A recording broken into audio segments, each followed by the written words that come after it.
Mon père, pourquoi on ne prêche plus dans une chaire aujourd'hui? Alors, la chaire, ce beau meuble en bois, on l'a abandonné au profit des micros, parce que le micro transmet facilement le son, et du coup, on n'avait plus besoin. Mais on a oublié une chose, c'est qu'on a l'image avec la chaire. On voit les expressions du prêtre, ses gestes, il montre le ciel, ça peut plus toucher, et surtout, le prêtre, lui, il voit bien si les gens suivent ou pas.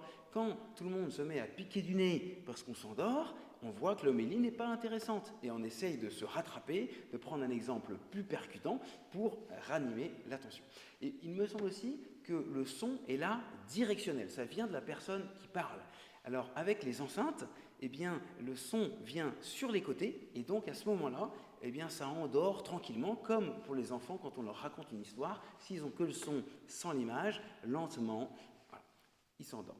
Alors peut-être aussi pour une question d'humilité, on a l'impression qu'on prend les gens de haut quand on prêche en chair, mais ça se résout par une